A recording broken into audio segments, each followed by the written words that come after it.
Hello everyone, मी doctor Ketaki and I'm wishing a very happy new year to you all. आज मी तुम्हाला कुठल्याही प्रकारचा उपचार, सल्ला किंवा कुठले एक्सरसाइजेस करा, काय खा, काय खाऊ नका याविषयी अजिबात सांगणार नाही आहे. आजचा विषय खूप महत्वाचा आहे कारण याच्यामध्ये आपण वेदना आणि वेदनांचे प्रकार जाणून घेणार आहोत. ह्याचा फायदा असा होतो की निदान तुम्हाला थोडा तरी अंदाज येईल की तुमचं दुखणं नक्की कुठल्या प्रकारे येत आहे. कारण काय होतं ऍज अ डॉक्टर जेव्हा मी माझ्या ओपीडी मध्ये पेशंट्सना बघते आणि पेशंट्स म्हणतात आम्हाला कसं तरी होतंय आणि अनफॉर्च्युनेटली या कसं तरी होतंय ह्याचं उत्तर माझ्याकडे तरी अजूनपर्यंत नाही. वेदना म्हणजे दुखणं नाहीये, ही आपल्या शरीराची सांगण्याची एक पद्धत आहे किंवा सिग्नल द्यायची पद्धत आहे. सो कुठल्या गोष्टीमुळे आपल्याला पेन होतंय हे जर आपल्याला कळलं तर खूप सोपं पडतं. फॉर एक्झाम्पल आपल्याला हाडापासनं दुखणं आहे, आपल्याला स्नायूंपासनं दुखणं आहे, आपल्याला कमी झोप झाल्यामुळे दुखणं आहे, आपल्याला स्ट्रेस रिलेटेड पेन आहे किंवा एखाद्या नसेच्या त्रासामुळे होणारं दुखणं आहे. अशा विविध प्रकारांच्या दुखण्यावर आज आपण माहिती घेऊया. वेदनेचा पहिला प्रकार आहे तीव्र पेन म्हणजेच अक्यूट पेन.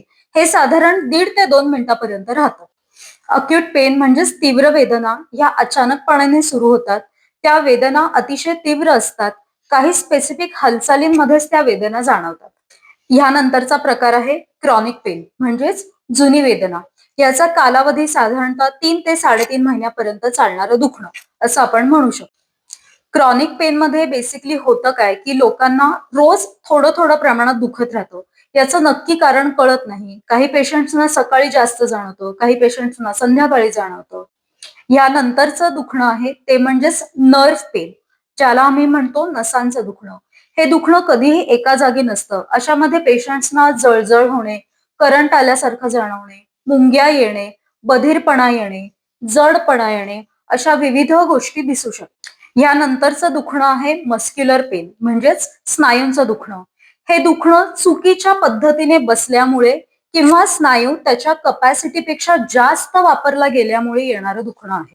ज्या ठिकाणचा स्नायू दुखावला आहे तिथे कधी कधी कडकपणा जाणवतो, काही वेळेला सूज असते किंवा तुम्ही जर दाबलत तर ते दुखू शकतं आणि दुखावलेल्या स्नायूवर जर तुम्ही मसाज केलात तर ते पेन अजून वाढतं. त्यामुळे आम्ही कायम पेशंट्सना सांगतो जिथे पेन आहे किंवा सूज आहे तिथे कृपया मसाज करू नका. यानंतरचा प्रकार आहे जॉईंट पेन किंवा सांधेदुखी म्हणजे सांध्याची हालचाल करताना येणारा दुखण्याचा प्रकार. यामध्ये पेशंट्सना उठ बस करताना त्रास होतो.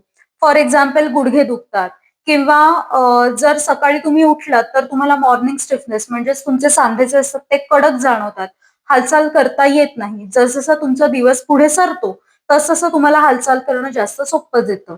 त्याच्यानंतर ह्याच्यामध्ये सांध्याभोवती कधी कधी कडकपणा असू शकतो, कधी कधी डिफॉर्मिटी झालेली असते म्हणजे सांध्याचा आकार बदललेला असतो किंवा सूजही असू शकते. याला म्हणतात जॉईंट पेन. आता आपण बघूया पेनचा पुढचा प्रकार, ज्याला तणावाशी निगडीत पेन किंवा स्ट्रेसमुळे होणारं पेन असं म्हणतो. याच्यामध्ये पेशंट्सचे सगळे रिपोर्ट्स नॉर्मल येतात पण तरीही कुठे ना कुठेतरी काही ना काहीतरी दुखत असतं. याची प्रामुख्यानं कारणं आहेत वेळेवर झोप न घेणे किंवा धूम्रपानाची सवय असणे, स्ट्रेस तुम्हाला हँडल न होणे, वेळी अवेळी खाणे किंवा अशा प्रकारच्या गोष्टी करणे की ज्याच्यामुळे शरीराला त्रास होतोय, शून्य व्यायाम अशा विविध गोष्टीमुळे हे पेन येऊ शकतं. हा व्हिडिओ बनवण्याचं मुख्य कारण हे आहे कारण लोकांना कळतच नाही की आपल्याला कशामुळे दुखते. सो जर तुम्हाला तुमचं दुखण्याचं कारण कळलं तर तुम्हाला अवास्तवी अपेक्षा न ठेवता डॉक्टरांकडे लवकर जाऊन त्याच्यावर उपचार घेणं सोपं पडेल.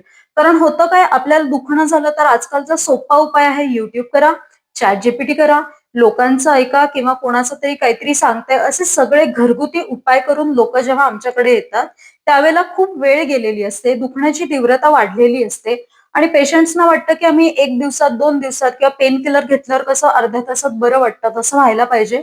पण अनफॉर्च्युनेटली हे होऊ शकत नाही. प्रत्येक व्यक्ती, प्रत्येक दिवस, प्रत्येक व्यक्तीच्या इतर आजूबाजूच्या गोष्टी या सगळ्यांमुळे आपल्याला पेन कुठलं आहे आणि त्याच्यावर उपचार काय करायचे हे डॉक्टर ठरवतो. सो कृपया डॉक्टरांना डॉक्टरांचं काम करू द्या आणि तुम्ही फक्त त्यांच्यावर विश्वास ठेवून ते जे काही सांगतायत ते रेग्युलरली फॉलो करा. धन्यवाद.